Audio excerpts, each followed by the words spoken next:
नमस्कार दोस्तों, स्वागत है आपका वनडे एग्जाम सेंटर में। दोस्तों, आज के वीडियो में हम लोग बीए थर्ड सेमेस्टर प्राचीन इतिहास का जो पेपर है, जिसका नाम है political history of north India, 647 ईस्वी से लेकर के 1200 ईस्वी तक, उससे संबंधित एक मॉडल पेपर का हम लोग अध्ययन करेंगे। जिस प्रकार से परीक्षा में आपको पेपर मिलेगा जो कुल 3 खंड में विभाजित होगा, उसी प्रकार से आपका ये मॉडल पेपर भी 3 खंड में विभाजित होगा। पहला खंड अ होगा, दूसरा खंड ब होगा और तीसरा खंड स होगा।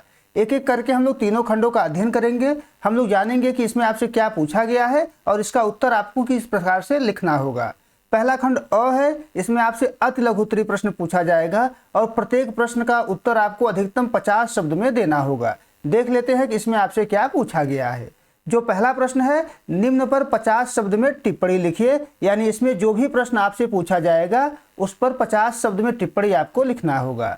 पहला प्रश्न है, राष्ट्रकूट नरेश ध्रुव। तो उत्तर में आप लिखेंगे कि ध्रुवधारवर्ष राष्ट्रकूट वंश के एक अदम्य योद्धा और कूटनीतिज्ञ सम्राट थे, जिन्होंने दक्षिण की शक्ति को उत्तर भारत में पहली बार स्थापित किया। यानी राष्ट्रकूट नरेश जो ध्रुव थे वो दक्षिण के तो राजा थे, लेकिन दक्षिण की शक्ति को इन्होंने पहली बार उत्तर भारत में स्थापित किया। इन्होंने त्रिपक्षीय संघर्ष में प्रवेश कर प्रतिहार नरेश वत्सराज को पराजित किया।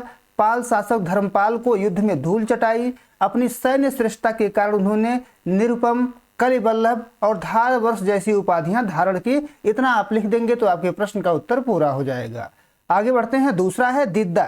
दिद्दा पर भी आपको 50 शब्द में टिप्पणी लिखना है। तो उत्तर में आप लिखेंगे कि रानी दिद्दा 10वीं शताब्दी में कश्मीर की एक शक्तिशाली और साहसी हिंदू रानी थी। उन्हें कश्मीर की चुड़ैल और दिद्दा के नाम से जाना जाता था।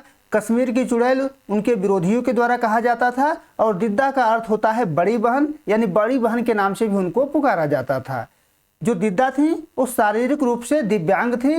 दिव्यांग होने के बावजूद उन्होंने अपने दृढ़ संकल्प से 44 वर्षों तक शासन किया। उन्होंने न केवल आंतरिक विद्रोहों को कुचला, बल्कि महमूद गजनवी जैसे आक्रमणकारियों को पीछे हटने पर मजबूर किया।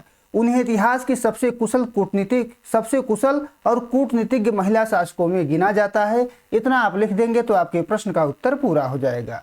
आगे बढ़ते हैं। अगला है नागभट्ट प्रथम। नागभट्ट प्रथम पर भी आपको टिप्पणी लिखना है। तो उत्तर में आप लिखेंगे कि नागभट्ट प्रथम गुर्जर प्रतिहार राजवंश के संस्थापक और महान रणनीतिकार थे। उन्होंने 8वीं शताब्दी में अरबों के भीषण आक्रमण, जिसको बैटल ऑफ राजस्थान के नाम से जाना जाता है, इसको विफल कर पश्चिमी भारत की रक्षा की। यानी इनके द्वारा जो है गुर्जर प्रतिहार साम्राज्य की स्थापना की गई थी और इनके द्वारा ही अरबों के आक्रमण को रोका गया था, जिसको बैटल ऑफ राजस्थान के नाम से जाना जाता है। ग्वालियर प्रशस्त में उन्हें मलेच्छों का नाशक और नारायण का अवतार कहा गया है। उन्होंने अवंती को केंद्र बनाकर साम्राज्य विस्तार किया और प्रतिहारों को उत्तर भारत की प्रमुख शक्ति बनाया। इतना आप लिख देंगे तो आपके प्रश्न का उत्तर पूरा हो जाएगा। अब आगे बढ़ते हैं। अगला जो है वाकपति राजमुंज। इन पर भी 50 शब्द में आपको टिप्पणी लिखना है। तो उत्तर में आप लिखेंगे कि वाकपति राजमुंज मालवा के परमार राजवंश के एक अत्यंत शक्तिशाली और कूटनीतिज्ञ सम्राट थे। यानी जो वाकपति राजमुंज थे वो मालवा के परमार राजवंश के शासक थे। उन्होंने उत्पल राज, अमोघ वर्ष और पृथ्वी वल्लभ जैसी गौरवशाली उपाधियां धारण की थी। उन्होंने हूणों, कलचुरियों और चोलों को युद्ध में परास्त कर साम्राज्य का विस्तार किया। वे न केवल एक महान योद्धा थे, बल्कि साहित्य के संरक्षक और स्वयं एक उच्च कोटि के कवि थे। उन्होंने धार में मुंज सागर नामक झील का निर्माण करवाया था। अंततः चालुक्य शासक तैलभ द्वितीय के विरुद्ध युद्ध में वे वीर गति को प्राप्त हो गए। इतना आप लिखेंगे तो इस प्रश्न का उत्तर आपको पूरा हो जाएगा। आगे बढ़ते हैं। अगला जो है वो गोपाल है। पाल शासक गोपाल पर आपको 50 शब्द में यहाँ पर टिप्पणी लिखना है। तो उत्तर में आप लिखेंगे कि गोपाल बंगाल के गौरवशाली पाल राजवंश के संस्थापक थे। बंगाल में व्याप्त अराजकता और मत्स्य न्याय को समाप्त करने के लिए वहां की जनता ने उन्हें लोकतांत्रिक ढंग से अपना राजा चुना था। यानी जनता ने ही उनको राजा बनाया था। वे बौद्ध धर्म के महान संरक्षक थे, यानी बौद्ध धर्म के अनुयायी थे और उन्होंने बौद्ध धर्म का ही संरक्षण अपने राज्य में दिया हुआ था। उन्होंने प्रसिद्ध उदंतपुरी विहार का निर्माण करवाया। उनके सुदृढ़ नेतृत्व ने ही पाल साम्राज्य को उत्तर भारत की एक प्रमुख शक्ति बनाया। इतना आप लिखेंगे तो इस प्रश्न का उत्तर पूरा हो जाएगा। आगे बढ़ते हैं। अगला है आयुध वंश। आयुध वंश पर भी आपको 50 शब्द में टिप्पणी यहाँ पर लिखना है। तो उत्तर में आप लिखेंगे कि कन्नौज के आयुध वंश की स्थापना 8वीं शताब्दी के मध्य में वज्रायुध ने की थी। यानी आयुध वंश के संस्थापक वज्रायुध थे। वज्रायुध ने ही 8वीं शताब्दी में इसकी स्थापना की थी। यह राजवंश भारतीय इतिहास के प्रसिद्ध त्रिपक्षीय संघर्ष का मुख्य कारण बना। इस वंश के शासक इंद्रायुध और चक्रायुध अत्यंत कमजोर थे, जिन्हें पाल और प्रतिहार राजाओं ने अपने कठपुतली बनाकर इस्तेमाल किया। अंततः प्रतिहार सम्राट नागभट्ट द्वितीय ने इस वंश का अंत कर कन्नौज को अपनी राजधानी बनाया। इतना आप लिख देंगे तो आपके प्रश्न का उत्तर पूरा हो जाएगा। अब आगे बढ़ते हैं, 7वां प्रश्न देख लेते हैं। इसमें पूछा गया है विजयसेन, यानी विजयसेन पर भी आपको 50 शब्द में यहाँ पर टिप्पणी लिखना है। तो उत्तर में आप लिखेंगे कि विजयसेन बंगाल के सेन राजवंश के वास्तविक संस्थापक थे। यानी इनको सेन राजवंश का वास्तविक संस्थापक माना जाता है और सबसे प्रतापी राजा थे। उन्होंने पाल वंश की गिरती सत्ता का लाभ उठाकर बंगाल पर अपना अधिकार स्थापित किया। उन्होंने परमेश्वर और महाराजाधिराज जैसी भारी भरकम उपाधियां धारण की। देवपाड़ा प्रशस्ति के अनुसार उन्होंने गौड़, मिथिला और कामरूप के शासकों को पराजित कर एक विशाल साम्राज्य की नींव रखी। इतना आपको इसके उत्तर में लिखना है। आगे बढ़ते हैं, अगला है जयपाल। जयपाल पर भी आपको 50 शब्द में टिप्पणी यहाँ पर लिखना है। तो उत्तर में आप लिखेंगे कि जयपाल हिंदू शाही राजवंश के एक महान शासक थे, जिनका साम्राज्य सरहिंद से लघमान तक फैला था। यानी जयपाल जो थे शाही राजवंश के शासक थे और इनका जो साम्राज्य था वो सरहिंद से लेकर के लघमान तक फैला हुआ था। उन्होंने भारत की उत्तर पश्चिमी सीमा पर सुबुक्तगीन और महमूद गजनवी के प्रारंभिक आक्रमणों का डटकर मुकाबला किया।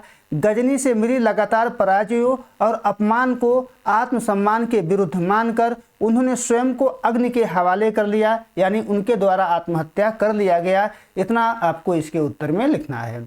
आगे बढ़ते हैं, अगला है परमार भोज।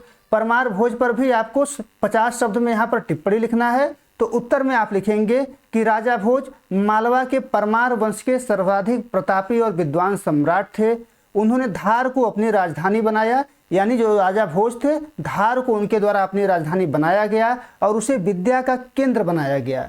वे अपनी सैन्य विजयों के साथ साथ कविराज की उपाधि के लिए प्रसिद्ध थे।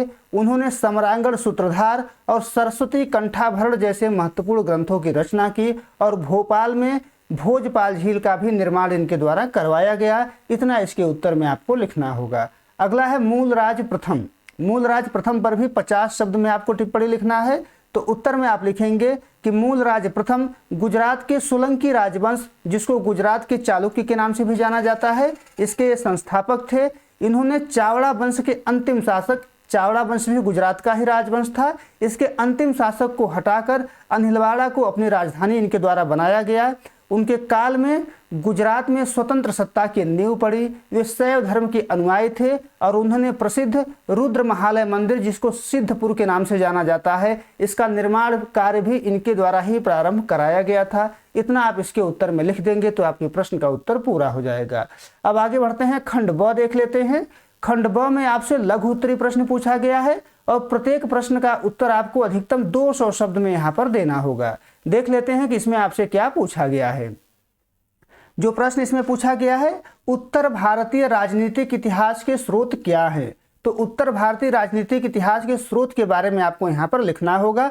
आपका जो सिलेबस है वो 647 ईस्वी से लेकर के 1200 ईस्वी तक है।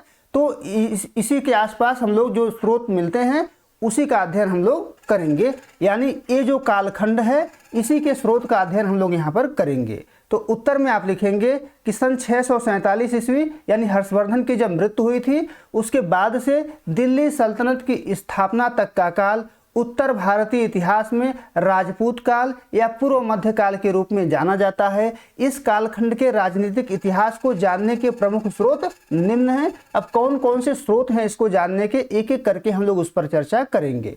पहला है साहित्यिक स्रोत, और ये साहित्यिक स्रोत जो है देसी साहित्यिक स्रोत है जो अपने देश के लोगों के द्वारा लिखा गया है।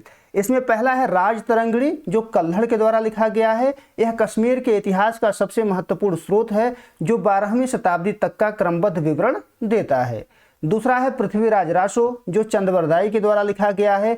यह चहमान यानी चौहान वंश विशेषकर पृथ्वीराज तृतीय के जीवन और संघर्षों पर प्रकाश डालता है। अगला है प्रबंध चिंतामणि, जो मेरुतुंग के द्वारा लिखा गया है, और हम्मीर महाकाव्य जो नयन चंद्र सूरी के द्वारा लिखा गया है। ये जैन ग्रंथ गुजरात के चालुक्यों और रणथंभौर के चौहानों का विवरण हमको देते हैं। अगला है विक्रमांक देव चरित, जो बिल्हड़ के द्वारा लिखा गया है। इसमें चालुक्य वंश के शासक विक्रमादित्य छठे की उपाधियों का वर्णन इसमें किया गया है। अब अगला देख लेते हैं पुरातात्विक स्रोत, और पुरातात्विक स्रोत में अभिलेख आते हैं और सिक्के आते हैं। इसमें पहला है ग्वालियर अभिलेख, गुर्जर प्रतिहार शासक मिहिर भोज की विजयों और वंशावली की जानकारी इसमें हमको मिलती है। अगला है बांसखेड़ा और मधुबन दानपत्र, हर्ष के काल और उसके तुरंत बाद की स्थिति को समझने में यह सहायक है। अगला है सिक्के, प्रतिहारों के आदि 12 सिक्के और चंदेलों के सोने के सिक्के तात्कालीन आर्थिक और राजनीतिक स्थिति को दर्शाते हैं। अब आगे बढ़ते हैं, अगला स्रोत देख लेते हैं। अगला स्रोत है विदेशी यात्रियों का विवरण। इसमें अरब यात्री सुलेमान है जो 9वीं शताब्दी में आया था, और अल मसूदी है जो 10वीं शताब्दी में आया था। इनके वृत्तांत जो है प्रतिहार और पाल शासकों के बीच के संघर्ष की जानकारी देते हैं। अगला नाम अलबरूनी है, जिसके द्वारा किताब उल हिंद लिखा गया है। 11वीं सदी के शुरुआत में भारत की राजनीतिक, सामाजिक और सांस्कृतिक स्थिति का विस्तृत विवरण इसमें इनके द्वारा दिया गया है।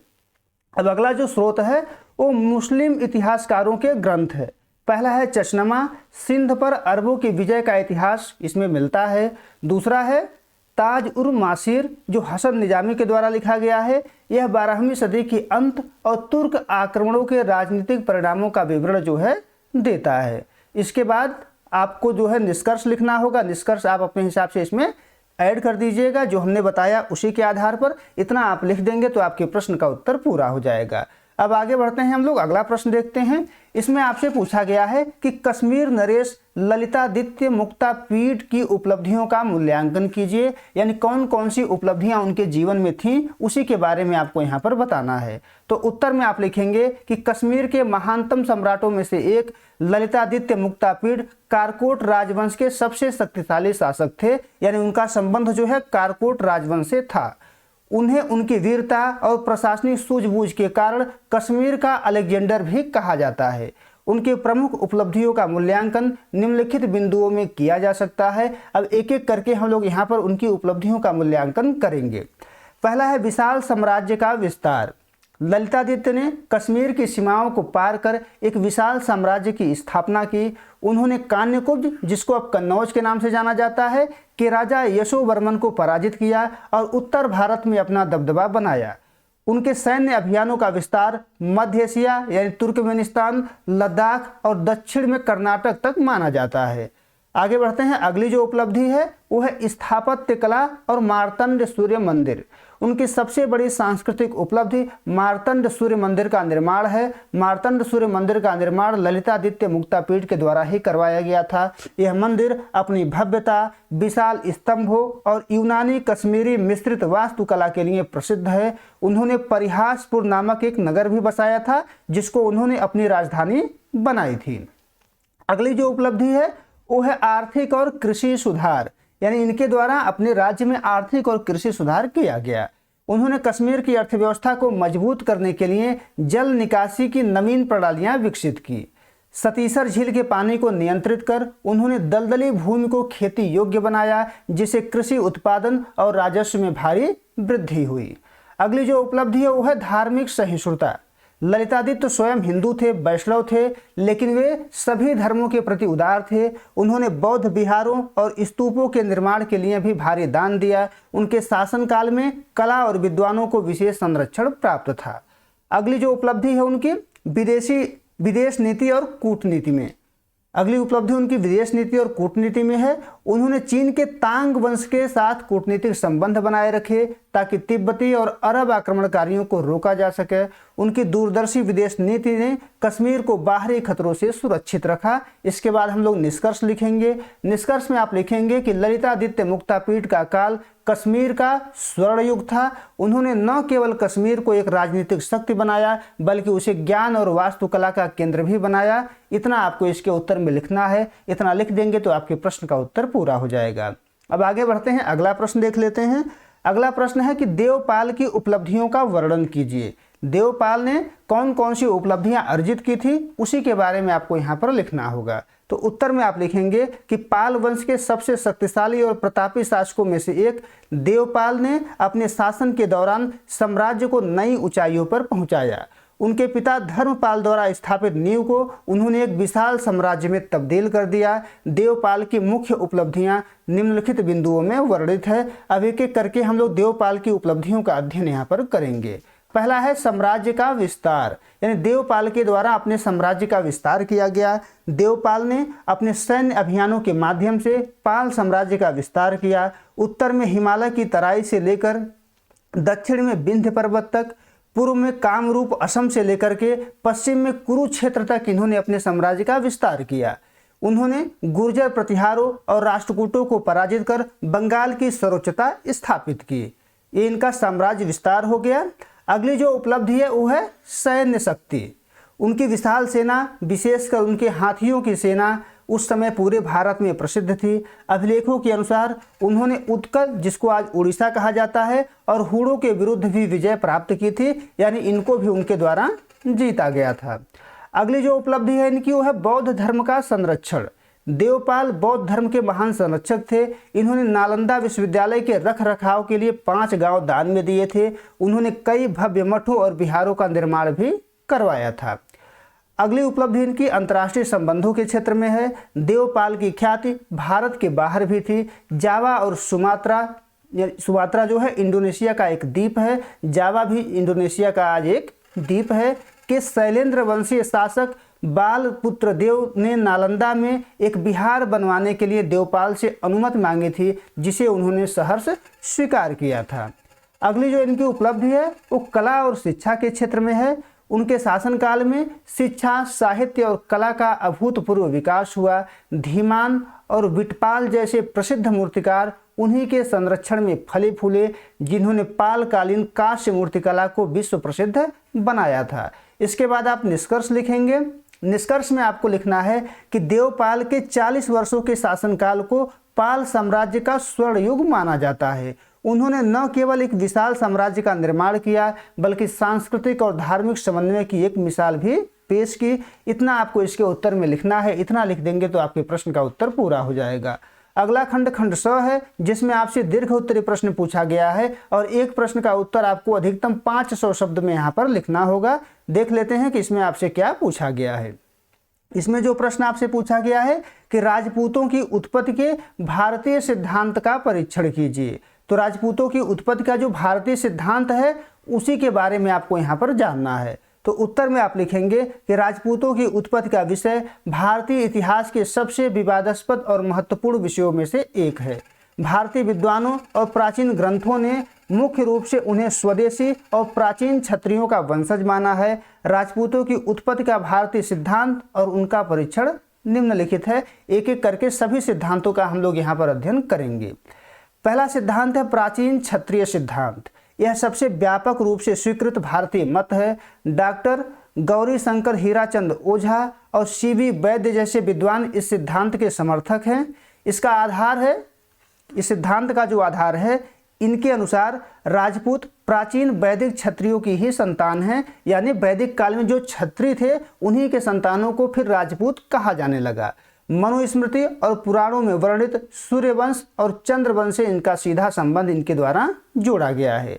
तर्क क्या देते हैं कि राजपूतों के जो रीति रिवाज हैं, जैसे अश्व पूजा, अस्त्रों की पूजा और शारीरिक बनावट प्राचीन आर्यों और क्षत्रियों से मिलती जुलती है, यानी ये उनके वंशज हैं। दूसरा जो सिद्धांत है वह है अग्निकुंड का सिद्धांत। यह सिद्धांत ऐतिहासिक से अधिक पौराणिक और प्रतीकात्मक माना जाता है। इसका स्रोत क्या है? इसका मुख्य आधार कवि चंद्रबरदाई की रचना पृथ्वीराज रासो है। पृथ्वीराज रासो में ही इस सिद्धांत का वर्णन किया गया है। यह सिद्धांत कहता है कि ऋषि वशिष्ठ ने आबू पर्वत पर राक्षसों के विनाश के लिए एक महान यज्ञ किया था। उस यज्ञ के अग्निकुंड से 4 योद्धा उत्पन्न हुए थे, प्रतिहार, परमार, चालुक्य और चौहान। ये 4 राजवंशों का उदय वहीं से हुआ था। 4 प्रकार के क्षत्रिय वहीं से, यानी जो 4 प्रकार के राजपूत थे उनका उदय वहीं से हुआ था। आधुनिक इतिहासकारों का मानना है कि यह सिद्धांत वास्तव में उन योद्धाओं के शुद्धिकरण का प्रतीक है। उनका उद्भव नहीं हुआ था बल्कि उनका शुद्धिकरण हुआ था, जिन्हें हिंदू धर्म में शामिल करके क्षत्रिय का दर्जा इनको दिया गया था। अगला जो सिद्धांत है वो है ब्राह्मण उत्पत्ति का सिद्धांत। कुछ शिलालेखों और साक्ष्यों के आधार पर कुछ राजपूत वंशों की उत्पत्ति ब्राह्मणों से मानी गई, यानी ये पहले ब्राह्मण थे, फिर आगे चलकर ये राजपूत हो गए। इसका आधार क्या है? Doctor DR. भंडारकर और गोपीनाथ शर्मा इसका समर्थन करते हैं। उदाहरण कहाँ मिलता है इसका? बिजौलिया शिलालेख में चौहानों को वत्स गोत्रीय ब्राह्मण कहा गया है। इसी तरह गुहिल जो मेवाड़ वंश की गुहिल वंश जो है मेवाड़ का राजवंश है, इसके उत्पत्ति के पीछे भी नागर ब्राह्मणों का उल्लेख मिलता है। अगला जो सिद्धांत है वो सामाजिक आर्थिक विकास का सिद्धांत है। बी.डी. चट्टोपाध्याय जैसे आधुनिक इतिहासकारों का मानना है कि राजपूत शब्द किसी एक विशेष जाति को नहीं बल्कि एक पद या वर्ग को दर्शाता है। समय के साथ जो स्थानीय कबीले शक्तिशाली हुए और शासन करने लगे, उन्हें राजपुत्र यानी राजा का पुत्र कहा जाने लगा और वे सामाजिक पदानुक्रम में क्षत्रिय बन गए। निष्कर्ष भी हमको लिखना है और निष्कर्ष में हम लोग लिखेंगे कि राजपूतों की उत्पत्ति का भारतीय सिद्धांत उन्हें विदेशी मानने वाले कर्नल जेम्स स्टार्ट जैसे विद्वानों के मतों का खंडन करता है। हालांकि अग्निकुंड जैसा सिद्धांत पूरी तरह से ऐतिहासिक नहीं है, लेकिन यह स्पष्ट करता है कि राजपूत समाज के विभिन्न कुलों का एक सम्मिश्रण था, जिन्होंने अपनी वीरता को तत्कालीन भारत की रक्षा की, यानी उनके द्वारा अपनी वीरता से भारत की रक्षा की गई। इतना आप इसके उत्तर में लिखेंगे तो आपके प्रश्न का उत्तर पूरा हो जाएगा। उम्मीद है दोस्तों आपको ये वीडियो पसंद आया होगा। अगर आपको ये वीडियो अच्छी लगी तो आप हमारे चैनल को सब्सक्राइब कर लीजिए, वीडियो को लाइक और शेयर कर दीजिए। और पेपर समाप्त हो जाए तो आप अपना पेपर हमारे व्हाट्सएप नंबर 83 037 86 616 पर जरूर भेजिएगा। बहुत बहुत धन्यवाद।